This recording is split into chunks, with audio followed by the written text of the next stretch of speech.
Bizim bəlalarımız 90% günahlarımızın kəffarəsidir. Hətta Peyğəmbərlərin də bəzi çətinlikləri buna görədir. 14 məsumdan başqa, düzdür, Peyğəmbərlər heç bir günah eləməyib, məsumdular. 14 məsum məkruh da eləməyib, öbürlər də məkruh eləməyib. Bir dənə tərk-i övla anlayışı var Peyğəmbərlər üçün. Nə günahdır, nə məkruhdur, amma tərk-i övladır. Yəni, Peyğəmbər gərək bunu eləməzdi.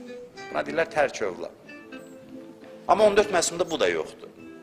Amma o bir Peyğəmbərlərdə var. Həzrəti Yunus əleyhissalamın dahi hadisəsini hamınız eşitmişsiniz. Və zənnuni izzəhəbə müğazibən. Ümmətin içində təbliğ eləyir, nə qədər hidayət olur. Bir dəstə buna zülm eləyir, filan, günah, fəsad, filan. Axır bəla gəlməyə başlayır. Bu hiss eləyir ki, bəla gələcək. Əsəbi halda çıxır. Cəmaatı tərk eləyir, çıxır.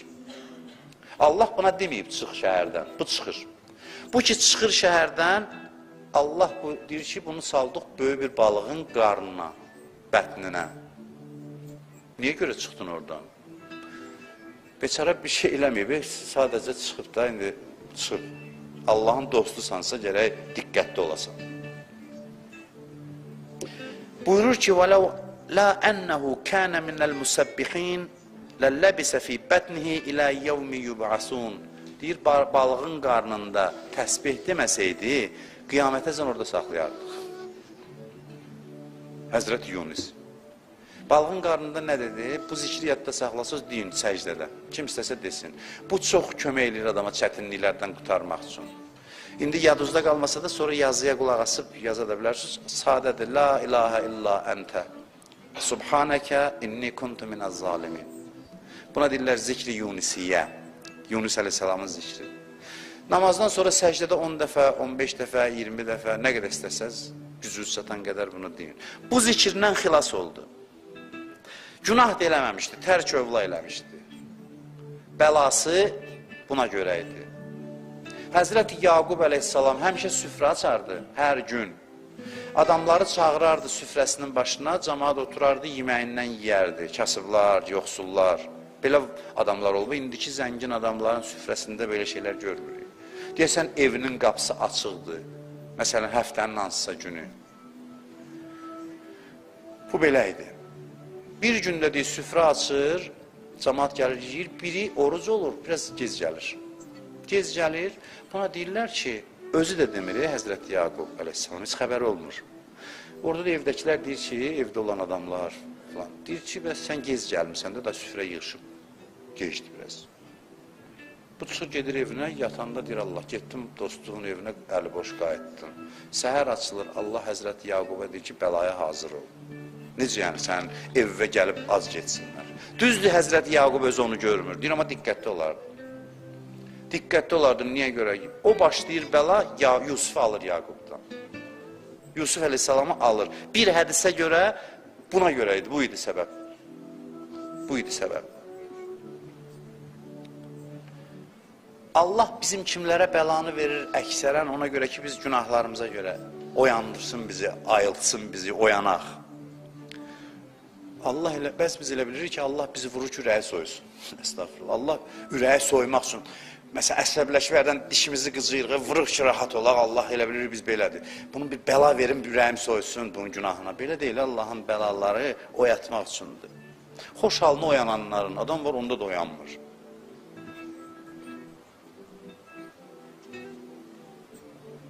Şəms deyir ki, yekdən bebağəm mikəşi. Yek ləhzi dağəm mikəşi. Pişi çırağəm mikəşi. Tava şəvət çeşmanı mən. Deyir ki, bir gün dağa aparırsan məni. Yəni, neymət verirsən. Bir gün dağ çəkirsən. Yəni, bəla verirsən. Və əslində məni işığa tərəf çəkirsən ki, gözüm açılsın. Sənin bəlan da, neymətin də mənim gözümün açılması üçündür. Şəms Təbrizi deyir bunu. Mövlana daha gözəl misal çəkir. Misalın incəliyinə baxın.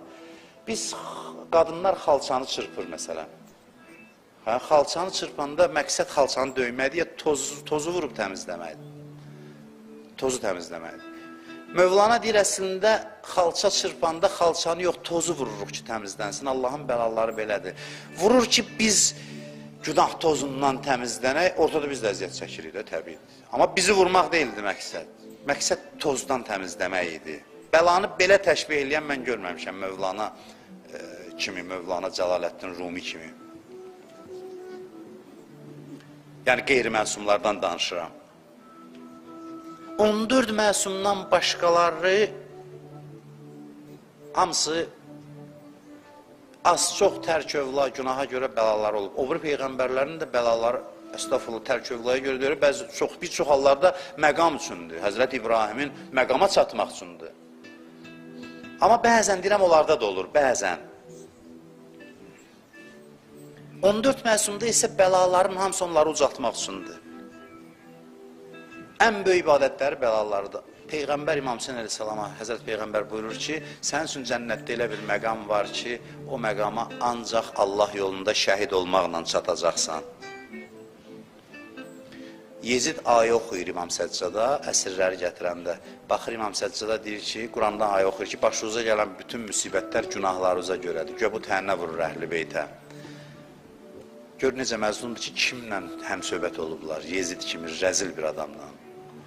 İmam Səccad baxır, deyir, bu bizə aid olan ayə deyil, düzgün ayə seçmədin. Bizə aid olan budur. Ma əsabə min musibətin fil arzi və la fissəma və la fi ənfusikum illa fi kitab min qəbli ən nəbrəəha. Deyir ki, biz sizə nə bəla göndərdiksə, əvvəldən müəyyən eləmişdik, öncədən. Yəni, bu bizim əməlimizə yox, bu bizim ucalığımıza görədir. Əvvəldən təyin olunmuşdur. Belə əhd eyləmişəm, ey bacı cananım ilən, ərsəyi kər bu bəlada boyanım qanım ilən. İmam Hüseynin dilindən yazıb. Deyir, mənim əhdim var. Allahla əhd bağlamışam. Allah mənə bir bəla süfrəsi açıb, bəla ziyafət açıb. Və həm özüm bəhrələnəcəm bu bəla süfrəsindən, həm də hamı bəhrələnəcək. İnsan kiçik olanda, bəlaya səbr eləyəndə, balaca adam, bəlaya səbr eləyəndə özünə faydası gəlir. Biraz böyüyür, görürsən, adam var ki, buna bəla gəlir, ətrafına fayda gəlir. Bunun səbrinin nəticəsindən ətrafı bəhrələnir. Belə də şey olur. Allah dostu bəla gəlib, o dözür, ətrafında olan adamlar, başına yığışanlar bunun səbrindən bəhrələnir. Biri də var, məsələn, bir ümmət bəhrələnir, Həzrət Yusif kimi. Hədisdə var, Yusif ki, o çətinliklərə dözdü, ümmətinə sonra Allah rəhmət nazil elədi. Gördünüz də nə qədər bolluq oldu, maddi və mənəvi rəhmət. İmam Hüseyn yeganə adamdır ki, İmam Hüseyn əleyhissalam o bəlanı şükürlə qarşıladı və ona gələn rəhmətdən qiyamətəcən tarix boyu yaşayan insanlar bəhrələnmə imkanı əldə elədilər. Bu nə bir dəstəyə aiddir, bir ətrafa, bir ümmətə, yox, bütün bəşəriyyətə aid olan bir rəhmətdir. Ona görə deyir, o rəhmətullahil vasiyədir, Allahın geniş rəhmətidir. Tarix boyu hamı ondan bəhrələnəcək. Allahdan fürsət istəyin bu işlər üçün. Adamlar var, fürsət tapa bilmir, vaxt ayıra bilmir. Başı o qədər qarışıb giriftardır və vecinə də deyil. Heç demir ki, axı, mənim vaxtım yoxdur. Allah bəzilərini o qədər xoşlamır ki, məsciddə görmək istəmir. Başını o qədər qatır ki, deyir, bu görünməsə yaxşı. Bu da heç narahat deyil. Elə bir elə deyir, neynim işim belədir. Başa düşürəm, bəzi adamlar var ki, uzaqda ol, elə buradadır. Bəzi adamlar da var ki, buradadır, amma burada deyil. O da var. Sadəcə olaraq vəzifəsi başqadır. Amma bəzi adam var, yox, Allah məşğul eləyib, başını qatıb ki, onu məhrum eləsin. Öz ibadətindən, öz itayətindən. Gərək qapısına israrla istəyəsən, istiğfar eləyəsən ki, ilahi, mənə fürsət ver, sənin üçün yaşayayım. Fürsət ver, vaxt ver. Allah bəzən bizi giriftar eləyir, işlə məşğul eləyir ki, görsün biz istəyəcək, bir darıxacaq ürəyimiz ki, mən belə istəmirəm, istəyirəm bir asuda vaxtım çox olsun.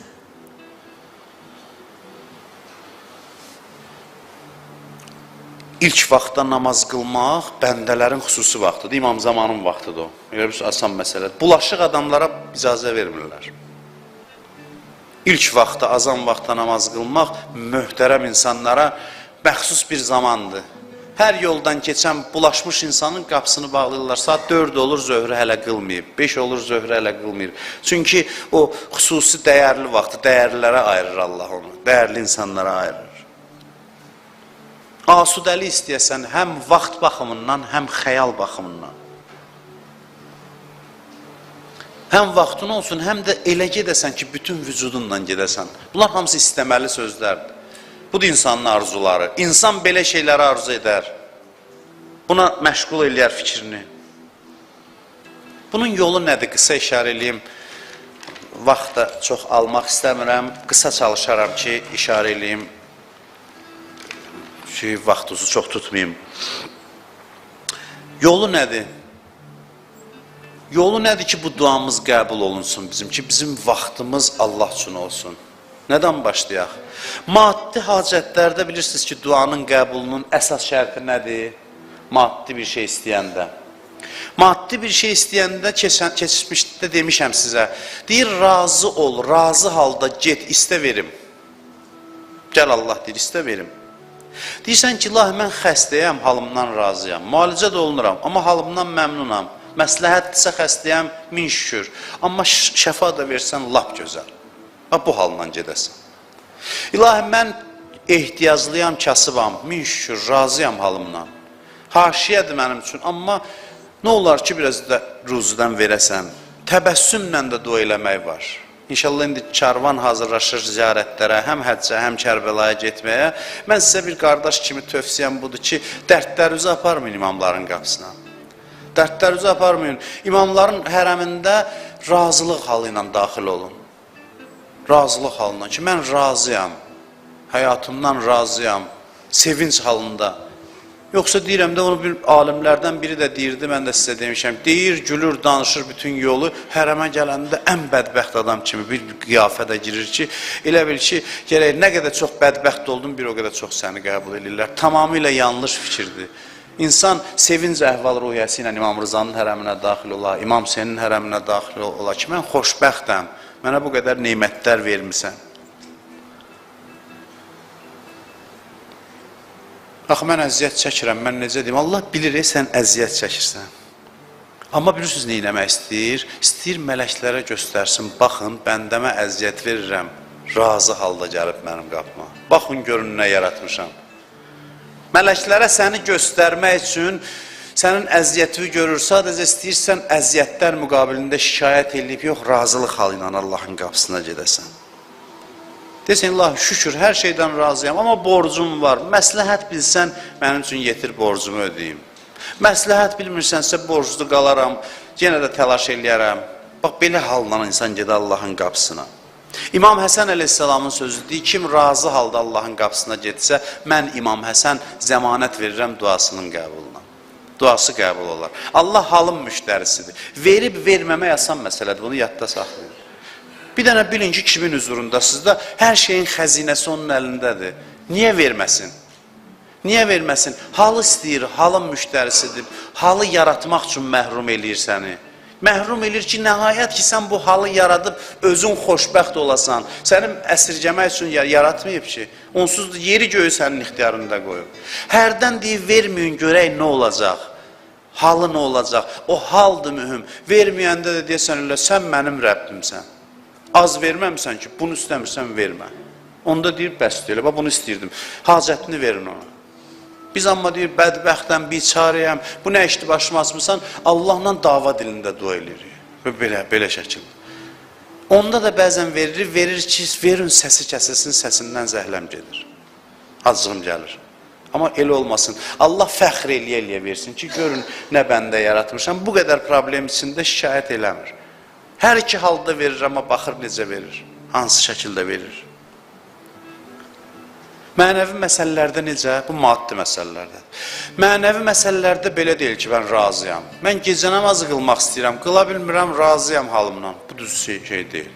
Burada gərək narazı olasan. Mən günah eləmək istəmirəm, amma günah eləyirəm, razıyam halımdan. Mənəvi məsələlərdə belə eləməyəsən. Mənəvi duaların qəbulunda şərt mənəvi durumdan razılıq deyil, əksinə narazı olmaq, mənəvi durumundan narazı olmaq. Mən istəmirəm günah eləyim, eləyirəm düzdür, amma istəmirəm eləyim. Bəs yol nədir ki, burada dua necə qəbul olur? Burada dua belə qəbul olur. Bax, gücün çatan nədir onu elə? Gücün çatan qədər. Bir şey elə də, nəsə elə. Ged Allahın qapısına, Allah da kömək eləyəcək. Bax, burada da prinsip budur. Bunları qədrini bilin bu sözlərin. Mənim bir sözümün dəyəri yoxdur ki, siz burada bir saniyə oturasınız. Mən xəcalət çəkirəm. Mənim əgər öz sözüm olsa, mən həmişə bunu sizə demişəm ki, mən baxıram burada ağsaqqallara, nurani möminlərə, mənim heç bir səlahiyyətim yoxdur sizə ağıl qoymağa. Mən bu qədər inamla danışıram, çünki bir qədər zəhmət çəkib Qurandan, hədislərdən bunu faydalanıb sizinlə bölüşürəm. Bunlar qızıl qaydalardır. Bu Əhl-i Beytdən bizə miras qalmış. Ona görə dəyərlidir mənim sözüm. Yoxsa mən kiməm ki, burada kiməsə yol göstərim? Mən özüm oturmalıyam ki, biri mənə yol göstərsin. Mən bu qədər inamla danışıram, çünki istinadım möhkəm yerədir. Möhkəm yerədir. Bu qaydaları mənimsiyin. Əminliklə deyirəm ki, ziyan görməzsiniz. Sizin hamınızın vaxtı yoxdur bu qədər mütaliə eləməyə. Bizim işimiz budur deyə biz mütaliə edirik, müqayisə edirik və o qaydaları çıxarda bilirik. Allah lütf eləyir, çıxardırıq, hazır sizə çatdırırıq. Amma istinadımız yenə də o möhkəm mənbələrədir, dəyərli insanlaradır. Ona görə deyirəm ki, istəyirsinizsə mənəvi mövzuda dualarınız qəbul olunsun. Bacardığınız gücünüz nəyə çatır? Az da olsa onu eləyin, gelin deyim, mən bunu bacardım. Mən bunu bacardım. Ayətullah Behçətə dedilər, namazda huzur qəlb necə olsun? Necə eləyə fikrimiz dağılmasın? Din nə qədər bacarırsan, bir dəqiqə fikri cəm eləyə bilirsən, onu elə. Getdi, çalış qaytarasan. Nəyə gücün çatır? Dinəm, bax, mən bunu eləyə bildim. Yavaş-yavaş görürsən ki, artar. Təqva haqqında neçə ayə var Quranda. Buyurur, İttəqullah haqqə tuqatih. Deyir ki, Allahdan çəkinin, yəni təqvalı olun, layiq olduğu şəkildə. Bu təqvanın yüksək mərtəbəsidir. Bəzi yerdə deyir ki, Fəttəqullah məstətə'tum, bacardığınız qədər. Gücünüz nəyə çatır?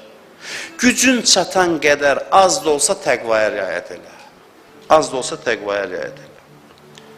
Axı, hər yerdə biz dəhşətli mübarizə aparmırıq nəfsimizlə. Biz elə bilirik ki, bu yolda elə hər an biz dəhşətli mübarizə aparmalıyıq. İnanın, bəzi məsələlər var ki, onlar çətin deyil, onlar heç olmasa eləyək. Yaxşı da çətinləri bağışladılar.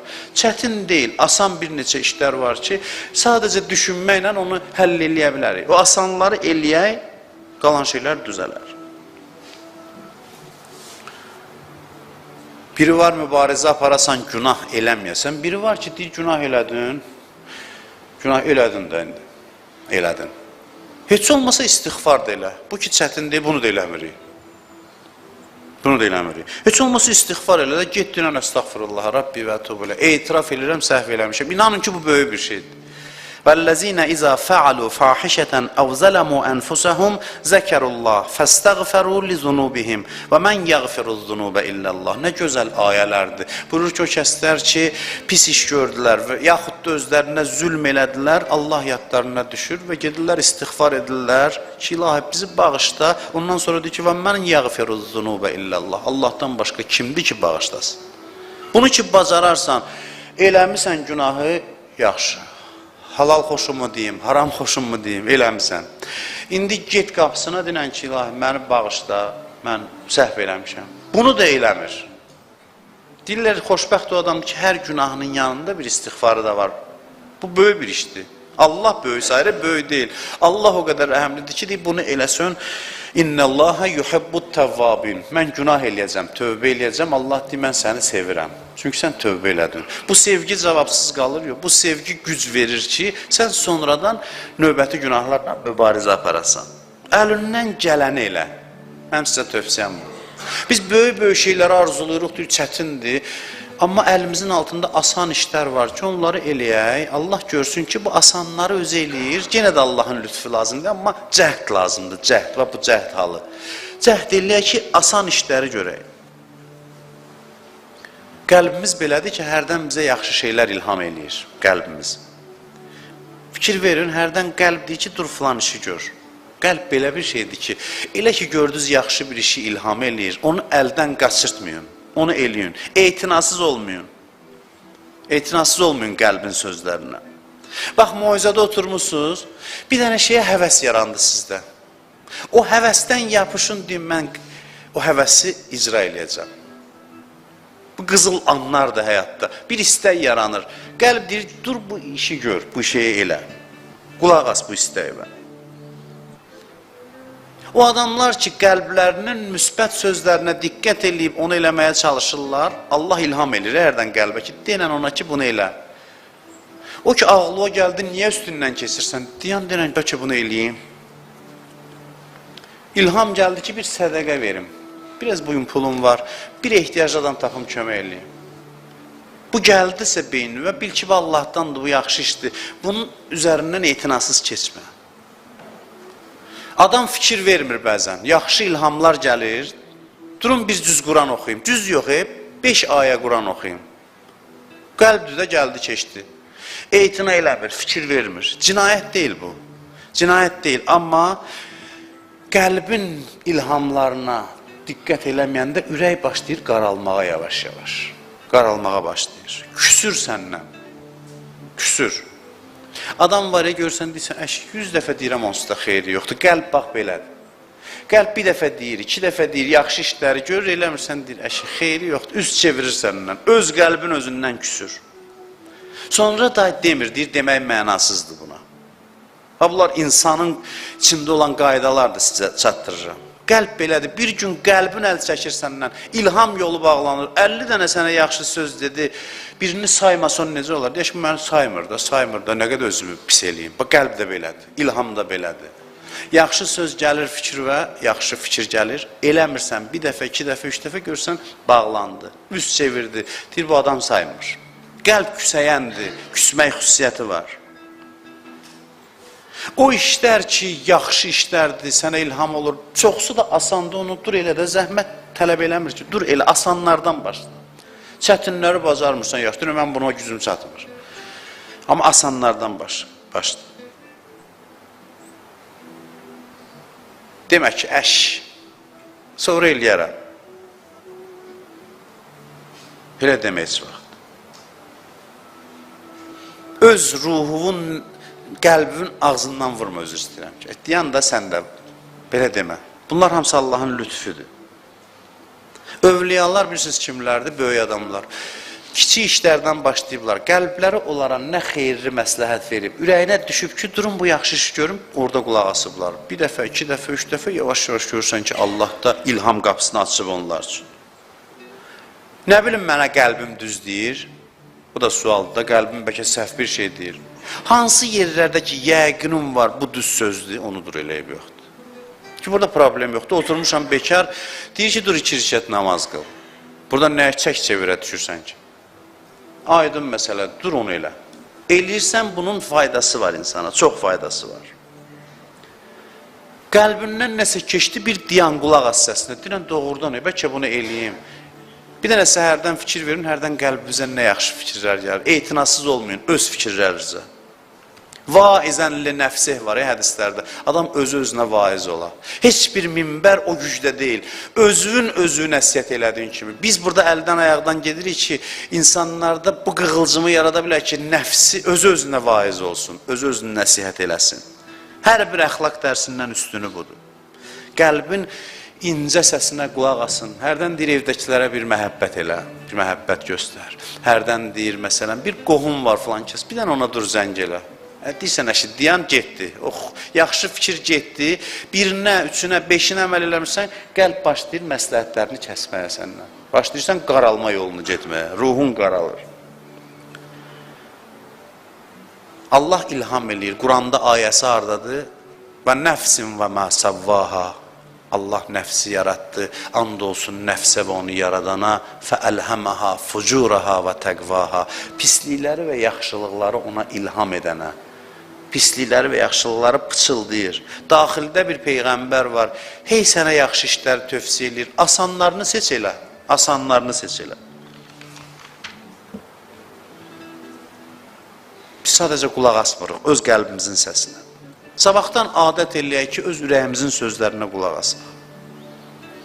Bir mənasız işlə məşğulsan, oturmuşsan. Birdən hərdən olur fikrindən gələ bilər ki, nə qədər oturub burada boş-boş danışacağım. Durun, gedin bir faydalı iş görün. O məqamda dur, ged onu elə. Ged onu elə, görəcəksən ki, nə qədər. Bunlar qızıl anlardır, həyatın gözəl anlarıdır. Gözəl fikirlərdir. Bir fikir verin, fəəlhəməhə fucurəhə və təqvahə qəd əfləhə mən zəkkahə. Sonra gəlir. Bax, bu qəlbin ilhamlarına qulaq asma prosesi deyir, özünü təmizləyən, inkişaf eləyən nicat tapdı. Nicat bundan sonra gəlir. Sonra hara çatırsan? Axırı nədir bunun? Axırı bax bu sözdür. Heyran qalmalı hədislərdən biridir.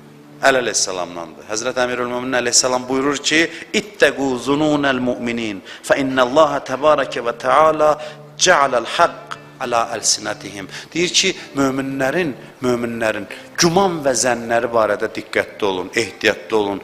Allah haqqı onların belə deyək, dilindən cari edir. Onların dilində qərar verir. Bir yerə gəlib çatır ki, gəlirsən məsləhət eləməyə deyir, məncə bu. Ya heç məsləhət eləmirsən, baxır deyir, məncə bu düz iş deyil. Bunun məncəsi haqdır, Allahın vəhyi kimidir. Müttəqinin sözü vəhy mərtəbəsindədir. Qəlbin səsinə qulaq asdıqca bir yerə çatırsan ki, əleyhissalam deməsə deməzdim. Deyir, möminin zənni, gümanı. Güman edirəm ki, bu düz olsun. Deyir ki, ona diqqət elə. Onun qəlbi o qədər təmizdir ki, onun gümanı haqdır, həqiqətdir. Allah haqqı bəzi adamların dili ilə insanlara çatdırır. Onun gümanı, zənni artıq həqiqətin özüdür, haqqın özüdür. Ürəyivə nə düşdüsə xeyirli işlərdən onu elə. Qəlbində bir dəstə mələk var, şeytan da var yanında. Bitirirəm sözümü. 5 dəqiqə, 7 dəqiqə bitirirəm sözümü. Elə bil ki, sənə vəh gətirən mələklər var qəlbində. Hədislər bunu deyir. Şeytan da mane olur. Deyirsən, durum gecə namaz qılımda, durmursan məsələn, nə olacaq? O əşşi deyən kimdir? Odur, bax, onu müəyyən eləyəsən gərək. Güya nə olacaq ki, sən də dur, güya sən indi məsələn, filansan, güya sən ünlü filansan. Hərdən bir-birimizlə də belə zarafat eləyirik. Çox da belə zarafatlar gərək eləməz. Xeyr işdən qoymayaq cəmaatı, məsxərə ilə. Saxlamayaq cəmaatı. Keçmişdə bunu çox demişəm. Deyir, əşşi, nə olacaq sən bunu eləyəndə? Deyirsən, ged işinlə məşğul ol, durursan eləməyə. Qəribə şeytandır. Eləyəndən sonra deyir ki, kişisən, halaldır sənə. Sən gör, nə iş gördün, cəmaat yatıb yuxudadır, sən hamı yatıb, sən durmuşsan ibadə. Bir dənə bərəkallah deyir, onun bərəkallahına qulaq asma, deyən, ay namərd, bərəkallah deyib məni yoldan saxlama, 1000 kilometrlərlə yolum var qabaqda, yarı yolda, o bərəkallahlar bir söz nəzini, bərəkallah yəni əladır vəziyyət və salam. Əladır dedim, diyandım. Onun o bərəkallahları da belədir. Hərdən onun da fikirlərini hədislərdə var. Adamlar deyir, ağlıma gəldi falan işi görüm. Sən elə adam deyilsən, sənin ağlıma belə çirkin iş gəlsin. O sənə ilham eləyir, o sənə vəsvəsə eləyir. Yoxsa ki, ləqəd xələqnəl insan fi əhsəni təqvim. Sən gözəl yaranmışsan, sən belə nalayiq fikirlərin sahibi deyilsən. Öz fikrin deyil bu. Sözümü bitirirəm. Bax, əşi məndən nə çıxar fikrindən azad olun, and olsun Allaha, mən bunu demişəm, söz gəldi, yenə də deyirəm. Bunu böyüklərdən eşidib deyirəm, tam məsuliyyətlə deyirəm. Burada oturanlardan hər hansı biri desə ki, məndən məsələn Bəhaəddini çıxmaz, məndən Behçət çıxmaz, məndən Məliki Təbrizi çıxmaz, məndən Əllamə Qazi çıxmaz, məndən Əllamə Təbətəbai çıxmaz. Kim burada bu fikirdədirsə məyus haldadır, geçsin halından istiğfar eləsin. Ümidsizliyin, bax, mənası budur. Ümidsizliyi o deyil ki, Allah məni bağışlamaz. Ümidsizliyi odur ki, əşi məndən nə çıxacaq? Əşi məndən nə çıxacaq? Çox pis bir haldır. Bilirsiniz, nə qədər tövbə eləmək lazımdır bu əşi məndən nə çıxacaq sözündən? Nə qədər davamlı gərək istiğfar eləyəsən ki, bunun mənfi halı qəlbdən çıxsın, bunun mənfi halı ürəkdən çıxsın. Allah üçün çox önəmli, çox mühümü. Biz öz qədrimizi bilmirik. Deyir, biz Allahın nəyinə lazımıq ki? Daha başa düşmürük ki, eşitmişsiniz deyir, gözünün ağı qarası bir oğlu var. Eşitmişsiniz də belə şey, bizdə deyilir. Gözünün ağı qarası bir oğlu var. Məsələn, ya bir qızı var, fərq eləmir. Hədislərdə var ki, Allah bizə deyir ki, mənlə rəftarda, münasibətdə elə olun ki, elə bilin ki, sizdən başqa heç nə yaratmamışam. Gözümün ağı qarası bir bəndəm var. Vallahi belədir. Belə münasibət qurur. Elə bilin ki, gözünün ağı qarası bir dənə sənsən. Nə qədər mehriban olar. Güc də onun əlindədir, qüdrət də onun əlindədir. Hər şeyə qadirdir, gözünün ağı qarası da bir dənə sənsən. Bunu mən demirəm. Deyib, belə münasibət qur Allahla, onda görəcəksən ki, hər nə istəsən eləyərsən üçün. Biz Allah üçün nə qədər dəyərli olduğumuzu unuduruq, bunu bizə şeytan unutturur. Deyək ki, sən kimsən, səni saysınlar, sənin duovu qəbul eləsinlər, səndən nə çıxacaq? Allah deyir, sən mənim bəndən pəki istə, mənə tərəf gəl, mən bunu neçə illərdir deyirəm, heç kəs inanmır, ona görə də biz qabağa gedə bilmirik. Ona görə mən inanmırsınız da, neyiniyim, inandıra bilmirəm sizi. Yəqin nöqsan məndədir ki, inanmır. Çünki mən bilirəm ki, bu məsələ həll olsa biz çox inkişaf eləyərik. Bu məsələlərlə olsa ki, biz Allahın gözü qarası, ağı qarası bir dənə bəndəsiyik. Neçə adam var burada, hamısı elə düşünsün, Allah dili ilə düşünün. Çünki mənim üçün çoxluq anlamı yoxdur. Sən elə bilirsən çox. O elə bil ki, hər kəsdən tək onunla münasibət. Elə Allahdır da, Allahlığı bundadır. Başa düşürsünüz. Siz Allahla münasibət quranda təsəvvür edin ki, ata-anadan da 100.000 dəfə, nə bilim, rəqəm aziz desə, mehriban bir varlıq, bir dənə səni yaradıb, hər şey sənin üçün xəlq eləyib, səni istəyir xoşbəxt eləsin. Bu halla Allahın qapısına getsək, hər nə məqam varsa, buna inansaq Allah bizə ən uca məqamları nəsib eləyər inşallah. İstəyirsiniz həyatınızda bəlalar az olsun, cəmaatla işiniz olmasın. Heç kəsə zülm eləməyin, xahiş edirəm. Nə sözünüzlə, nə dilinizlə, nə əməlinizlə, cəmaatla işiniz olmasın. Birini birdən zarafat eləyərsən, ehtiyatsız, ürəyi sınar, həyatı o bəlalar gəlir. Ehtiyatlı olun adamlarla. Biri bir zarafatı başa düşür, biri başa düşmür, birinin xasiyyəti belədir, birinin elədir. Ürəyini sındırmayın, haqqını yeməyin, borclu qalmayın. Mümkün qədər borc aldınız, vaxtında qaytarın, qaytara bilmirsiniz, üzr istəyin də telefonu söndürüb yoxa çıxmayın. Olmaz belə, utandım, utanmaq budur, yəni ehtiyac yoxdur, deyəsən ki, mən imkanım yoxdur. O hamısından yaxşıdır. Allahın xoşu gələr və inayət eləyər sənə. Əlbəttə, borc verən də gərək başa düşündü. Adam var, sıxıntıdadır, çətinlikdədir, ola bilər. Bir-birinə güzəşt eləyə, ürək sındırmaya, 5 günlük dünyadır, 5 manat pula görə insanlar öz neçə illik münasibətini ayaq altına qoymamalıdır. Çörək, duz çörək kəsdisə bir insan biri ilə hörmət eləməlidir axıra qədər. Qorumalıdır o münasibət. Duz çörəyin dəyəri olmalıdır adamlar arasında. 5 manat pul söhbəti gələndən sonra hər şey pozulursa, bu çox böyük zəiflikdir insanlar üçün. Çalışın, ürək sındırmayın, çalışın, haqq götürməyin boynunuza. Cəmaatla ehtiyatlı olun. Hörmət eləyin, məhəbbət göstərin. Neçə il yaşayacaq dünyadakı hələ bir-birimizin ürəyini sındıraq. Nəyə görə, dəyərmi? Nəyəsə görə bir-birinin qəlbini sındırasan, ürəyini sındırasan. Aşura günü Kərbəlada İmam Hüseyin dedi ki, kimin borcu var, getsin, ixtiyar yoxdur. Mən öz yanında onlara dedim, mənim yanında qalmasın, xahiş edirəm. Çıxsın, getsin, ona şəhadət ləyaqəti yoxdur onda. Getsin, borcunu qaytarsın. Biri dedi, ağa, mənim borcum var, bəs necə eləyim, dedi, bilmirəm. Borcu ödəməsən, layiq deyilsən, Kərbəla şəhidi olasan. Bir adam tapdı, elçi tapdı, göndərdi və ondan sonra dedi, indi icazə verirəm, qalasan. Ürək sındırmayın, qəlbi qırmayın, insanlara mərhəmət göstərin, qaşqabaqlı olmayın, xoş sözlə, bir dənə gülər üzlə o qədər qəmlər dağılır. Mən özümü burada tərif üçün demirəm, mən özümü yaxşı tanıyıram. Amma bunu keçmişdə də demişəm, bir nəfər mənə yazmışdı ki, bir dəfə elə gəlmişdim, deyim, məscidə, ya küçədən keçirdim, məscidə gəlməmişdim, küçədən keçirdim, buradan cümə namazı idi, gördüm ki, siz çıxırsınız, mən tanımırdım sizi.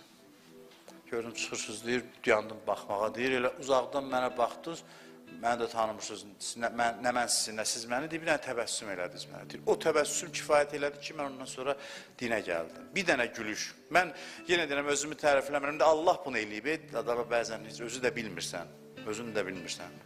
Bunu tərif üçün demirəm, vallahi, yəni həyatımda başıma gələn bir şeydir deyə, o qədər mən sevindim ki, nə yaxşı ki, bir təbəssümlə görsən, bəzən insanlara çox şey lazım deyil. Bəzən bir ürəyi yanmaq lazımdır, bəzən bir gülüş, təbəssüm, bir zarafat, bir yaxşılıq, bir xeyirxahlıq, kiçik bir şey görsən bir insanın həyatını dəyişir. Çalışaq, bacardığımız qədər faydalı olaq insanlara, qəlb sındırsaq, ya gərək bədəlini ödəyək, tez qəlbini alaq, almasaq mütləq həyatımıza birinin ah çəkdisə biri həyatıva od bürüyəcək, mütləq.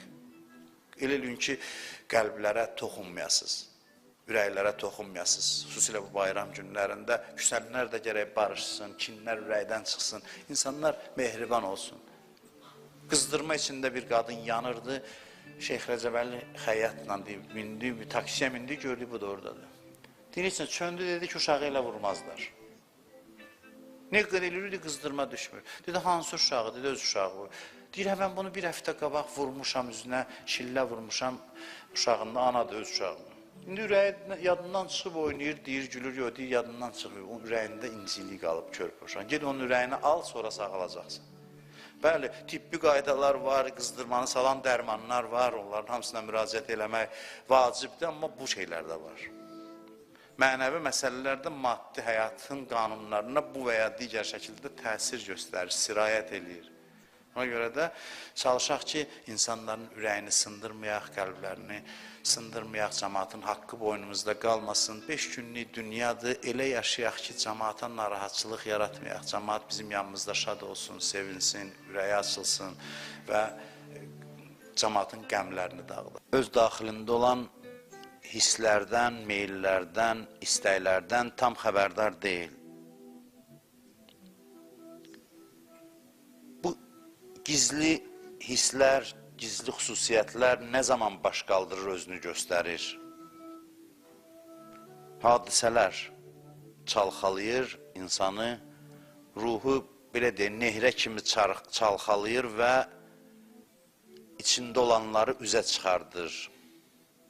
Bu imtihanın fəlsəfəsidir, imtihanın mahiyyətidir. Bəzən elə gözəlliklər çıxır içdən çölə, imtihan zamanı heç insan özü də gözləməzdi, ətrafdakılar da gözləməzdilər ki, insanda bu gözəlliklər var. Tarixdə günahla tanınan çox adamlar olub ki, ciddi imtihan zamanı özlərini gözəl göstəriblər, gözlənilmədən.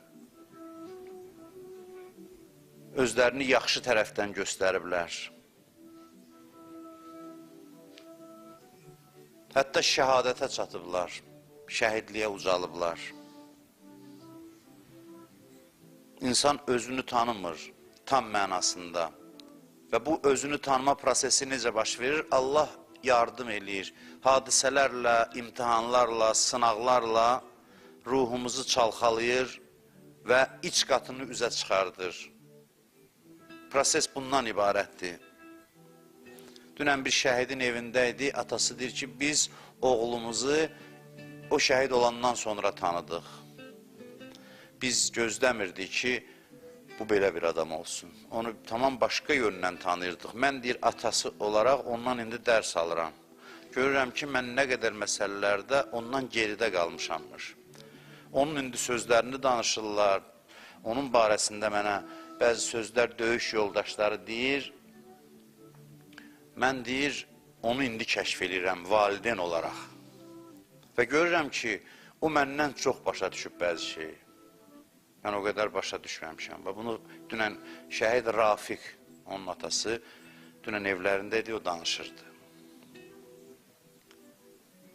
Bir halda ki, onu böyüdən valideyn deyir ki, mən onu tanımamışam. İmtihan görün necə daxili gözəllikləri üzə çıxarda bilir. İnsanın özünə və ətrafına göstərə bilir. İmtihanlar özümüzü özümüzə tanıtdırmaq üçündür. Hansısa situasiyalarda özümüzdən gözləmədiyimiz hərəkətləri görürük. Yaxşı və pis mənada da, hər iki mənada. Və bəzən də bəzi insanların gizli pislikləri üzə çıxır imtihan vaxtı.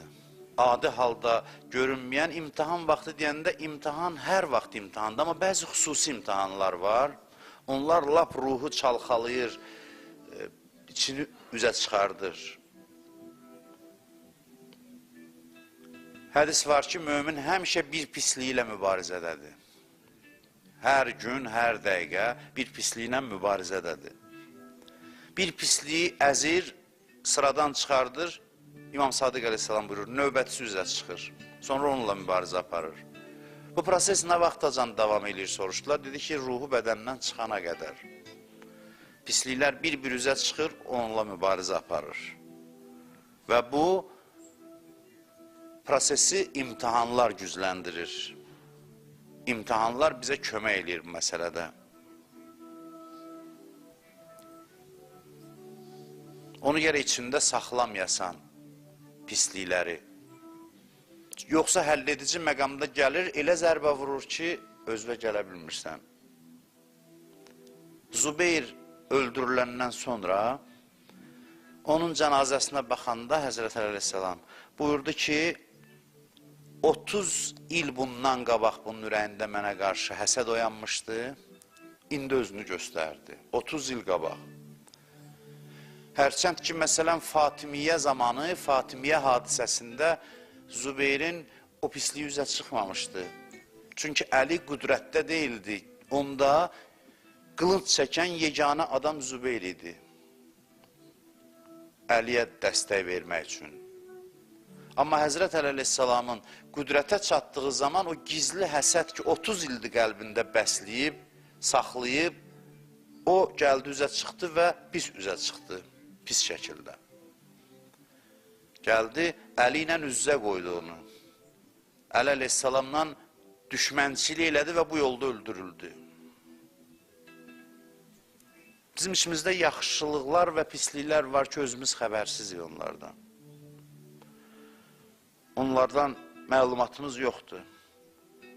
Ağır imtihanlar onları üzə çıxardır, özümüzə göstərir.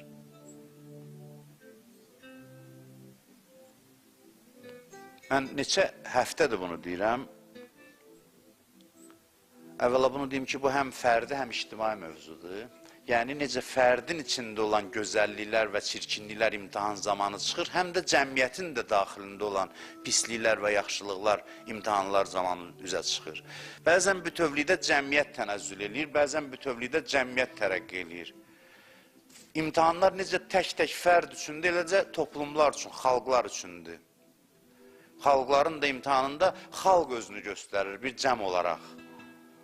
Və mən bunu əminliklə deyirəm ki, bu Qarabağ savaşı bizim xalqımızı müsbət yöndən təqdim elədi. Müsbət gözəlliklər, müsbət xüsusiyyətlər təzahür elədi, üzə çıxdı. Bu imtihan bunu üzə çıxartdı. Biz gənclərimiz haqqında mən özümü demirəm, çünki mən həmişə müsbət düşüncədə olmuşam, amma bir çoxları deyir ki, bəli, hətta bir hərbiçi mənə dedi, zabit, neçə ilin hərbiçisidir, dedi, mən özüm bilməzdim ki, belədir bizim əskərlər, bizim gənclər. Mən deyir, gözləməzdim, açığın deyim ki, gözləmirdim. Ön cəbhədə vuruşan insanların şücaəti, qəhrəmanlığı, fədakarlığı, arxa cəbhədə olan insanların qəribə bir hal oldu.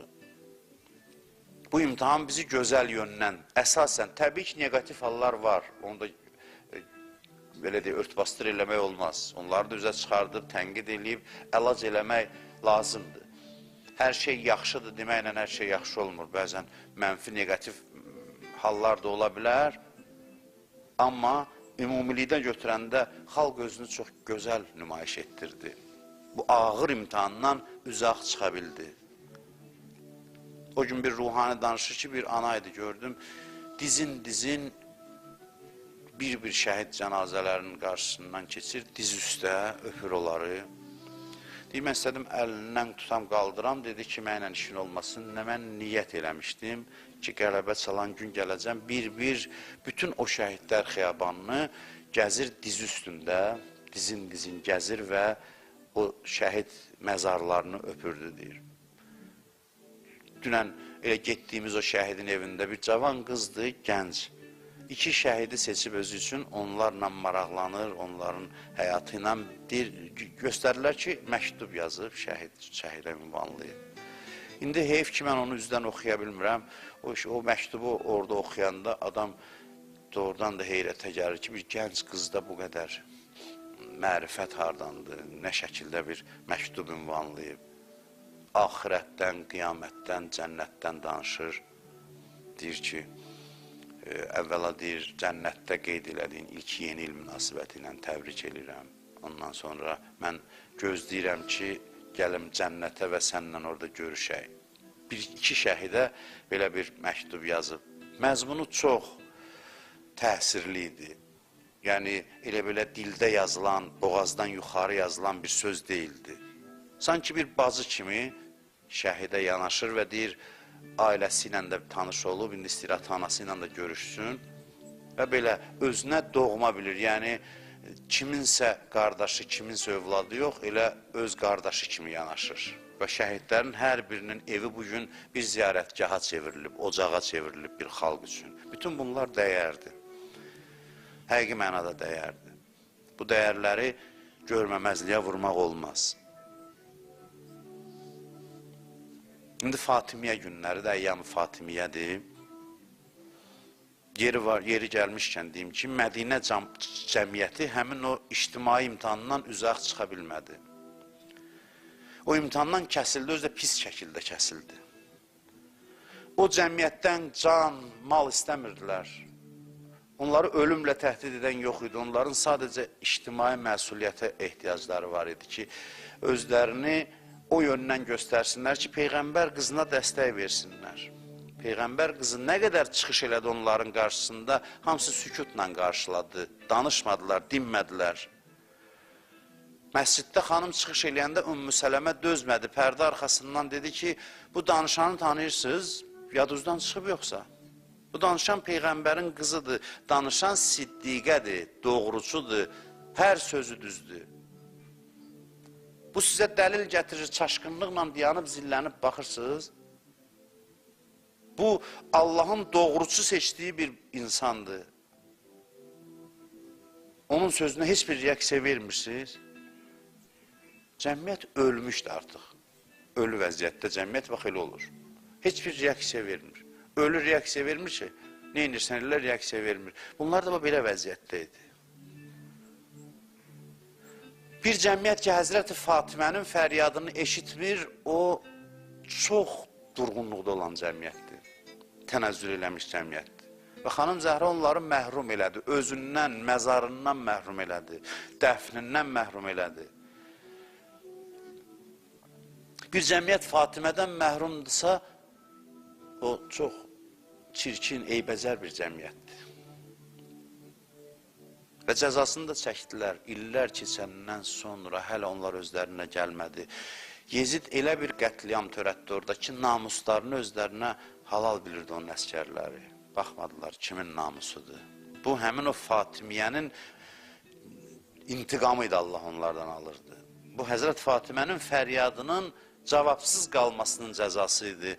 Bu, xanım Zəhra onlar üçün ağlayırdı, onlar anlamırdı. Xanım Zəhranın onlara ehtiyacı yox idi. Xanım Zəhra görürdü ki, o cəmiyyət hansı səmtə yuvarlanır. Ana fəryadı idi. Amma onlar başa düşmək istəmədilər, başa düşmədilər. İnşallah bugün axşam üst gecə onlayn şəkildə Əyyam-ı Fatimiyyə ilə bağlı çıxışımız olacaq. İndi məscidlərə insanlar toplaşa bilməsələr də canlı evlərindən izləyə bilərlər onu. Orada mən bu mövzuya biraz geniş toxunmağa çalışacağım. Müharibə bir imtihan idisə, müharibədən sonraki sülh bir imtihandır. Bizim imtihanımız davam eləyir. Çünki bizim üçün həmişə təhdidlər var. Bundan sonra da xaricdən, daxildən təhdidlər var. Bu gözəllik, bu birlik, bu vəhdət ki biz nümayiş etdirdik, onu davam etdirməliyik, ayıq-sayıq olmalıyıq, arxayınlaşmamalıyıq.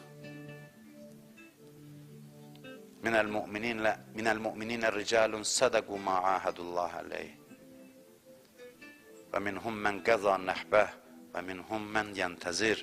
Buyurur, möminlərdən bəziləri Allahla bağladıqları əhdə sadiq qaldılar, bəziləri canlarını verdilər və bəziləri gözləyirlər. Heç də mənası bu deyil ki, bunlar mütləq müharibə olmalıdır, şəhid olsunlar. Yəni, şəhidlərin yolunu davam edirlər, canlı şəhidlər, şəhid məntiqi ilə yaşayırlar. Şəhid olanlarla macəra bitmir, davam edir. Davam da eləməlidir. Necə onlar vətənin təhlükəli günündə, ağır günündə canlarını sipər elədilər, onların davamçıları olmalıdır ki, buna hazır olsunlar. Hədisdə buyurulur, Lə təkrəhu fitnə fi axirəz zaman. Deyir ki, axirəz zamanda imtihanlardan qorxmayın, çəkinməyin. Fə innəhə tubirul münafiqin. Axirəz zaman imtihanları münafiqləri üzə çıxartmaq üçündür. Özə tez keçəcək.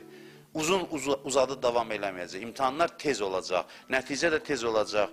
Axirəz zamanda saxtakarları üzə çıxartmaq üçün bu imtihanlar çox faydalıdır. Çox faydalıdır. Nəhayət ki, bu çalxalanıb xalisləri saxlamalıdır bu camiyə. Bu xalislərin qalması üçün cəmiyyət çalxalanır imtihanlar vasitəsilə. Ona görə də bu xeyirli prosesdir. Nə qədər çətin də olsa xeyirlidir. Bəs adamlar necə üzə çıxa bilər? Hamı qarışıb bir-birinə, bilmirsən kim kimdir, bəs bunu necə üzə çıxartmaq olar? Necə ayırt eləmək olar? İmtihanlar vasitəsilə. İmtihanlar üzə çıxardır. Çətinliyin, sınağın, bəlanın fəlsəfəsini bilsə insan, hikmətini görsə, onda rahat qəbul eləyər. Hədislərdə var, mömin qəlb gözü ilə görür, ona görə də imtihanları rahat qəbul eləyir. İmtihanlara düzgün baxış həyatı gözəl yaşamağa kömək eləyir. Həyat sıxıntıları ilə bərabər gözəldir. Heç kəs deməyib ki, həyat gözəldir, bu anlamda ki, həyatda problem olmasın və olmayacaq. Həyatın gözəlliyi ilə problemlərindədir bəzən. Problemsiz həyat qədər üzücü bir şey yoxdur. Problemsiz həyat mümkün deyil. Nəyisə həll edəcəksənsə, nəsə də problem olacaq. O problemlər bəziləri bizi paklamaq üçündür, bəziləri bizi hansısa məqamlara çatdırmaq üçündür. Allah bunu idarə edir. Biz bilmirik xeyrimizi, ziyanımızı, məsləhətimizi. Ona görə deyir, təslim ol Allaha, onun ixtiyarına burax və etimad elə. Etimad elə, o səni özü aparsın.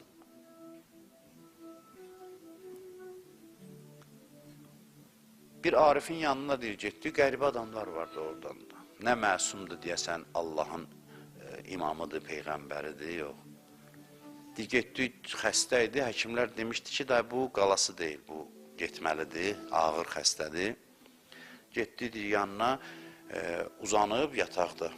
Deyir, dedi ki, necəsiz indi bugün? Dedi ki, bugün şükür Allaha, çox yaxşıyam, əlhamdülillah. Çox yaxşıyam, Allahın bu gününə şükür. Dedi, bu deyəsən şəfa tapıb, nədir, belə deyir. Dedi, nə olub, necə olub ki, bugün nə baş verib? Dedi, bugün bir qəribə bir Allahın lütfü ilə rastlaşmışam. Allahın lütfü nədən ibarətdir? Deyir ki, Allah indi mənə bir xidmətçi qərar verib ki, heç əli də qaldırmadan yeməyi özünə versinlər. Başa düşür ki, bunun əli qüvvədən düşüb, bugündən əli işləmir. Görün, hadisəni necə qarşılayır. Allah deyir, dayı, bugün mən heç zəhmət çəkməyimə razı deyil ki, əlimi qaldırım, yeməyi özüm qəbul edeyim. Bəli, bizim üçün çox təəccüblü bir haldır, çox təəccüblü. Çünki biz, baxışımız tamam başqadır. Biz giririk hadisənin içinə və itib batırıq hadisədə. Hadisə bizi məhv eləyir, hadisənin təzyiqi. Bir də var, çox yuxarıdan baxır, onu da bir hədiyyə kimi qəbul eləyir. Bəli, imtihanların bəzisi bizi məqamlara çatdırmaq üçündür. Bir nəfər sıxıntıya düşmüşdü, Allah övliyalarından birinə dedi ki, sıxıntının səbəbi nədir? Dedi, sən Əhl-i Beytə təvəssül eləyib Allahdan bir məqam istəmirsən, dedim, bəli. Dedi, bax, o məqama çatmaq üçün müəyyən çətinliklərdən keçməlisən. Deyir, o söz deyəndən sonra rahatladım, çünki hikməti başa düşdüm. Başa düşdüm ki, bunlar lazımdır ki, mən bir yerə gedim çatım. Hər bir bəla Allahın sevgisinin təzahürüdür. Bəlalarda sevgini kəşf eləmək lazımdır. Necə ki, biz balalarımızı, övladlarımızı sevdiyimizdən cəzalandırırıq, məhrum edirik. Sevgi sadiq sevgidirsə, düzgün sevgidirsə, sevgidə mütləq cəza da var, məhrumiyyət də var. Uşağı sevən valideyn hər istədiyini ona verməz ki. Bəlkə uşaq zəhər içmək istədi. Valideyn sevgidən onu ondan məhrum eləyir, əl çatlayır, o dərmanı ver atım. Uşaqlarda olur. Deyəsən ki, hə, mən səni çox istəyirəm, gəl verim bu dərmanı iç. İçsin onu, sağlamlığına zərbə dəysin. Uşağı valideyn məhrum edir. Uşaqdır deyə başa düşmür, ağlayır, əsəbləşir valideynin əlindən. Day başa düşmür ki, bu məhrumiyyət sevginin ifadəsidir. Düşmən olsaydı verərdi. Biz də bəzən elə şeylər istəyirik ki, Allah deyir ki, olmaz, zəhərdir o sənin üçün. Hələ biz əsəbləşirik də. Allahın bütün bəlası, məhrumiyyəti, hamısı sevgisinin ifadəsidir. Hər bir bəla Allahın sevgisidir. Bunu hətta sevinir bəzi insanlar. Mən şəhid ailələrlə görüşdüm, onlara demişəm ki, ata-ananın övladına yanmağı qədər təbii bir şey yoxdur. Şübhəsiz ki, ata-ananın, şəhid ata-analarının dünyadan köçənəcən ürəklərində bir dağ var, bu heç. Amma bu yandan da bir sevinc olmalıdır, bir sevinc də var. Çünki axırda hamı dünyadan köçəcək, axırda hamı Allahın huzurunda toplaşacaq, axırda sizə nə lazımdır deyirəm, mən onlara bir evlərinin ən kiçik üzvü kimi deyirəm. Sizə lazımdır o övladınız xoşbəxt olsun. Bəli, sizə qalan təkcə bu qalan ömrü səbr eləməkdir. Səbr eləyin, sonra görün ki, xoşbəxtlik necə olur. Övladınıza heç arzulamadığınız, ağlınıza belə gəlmədiyi xoşbəxtliyi Allah ona verib. Hamısı deyir ki, balam xoşbəxt olsun, balam xoşbəxt olsun. Xoşbəxtlik deyəndə gördüyünü deyir. Məsələn, evi olsun, ailəsi olsun, uşağı olsun, maşını olsun, sağlam olsun da bunları xoşbəxtlik amili sayır. Amma Allah xoşbəxtlik deyəndə nə nəzərdə tutur, nələr verir, bilsəydiniz ki, övladlarınıza nələr verib, o zaman heç vaxt övladınız üçün narahat olmazdınız. O zaman bəli, qəmlənərdiniz nəyə? Ayrılığa, ancaq. Elə bil ki, məsələn, bir ildən sonra oğlunuz təhsil almağa gedib qayıdacaq.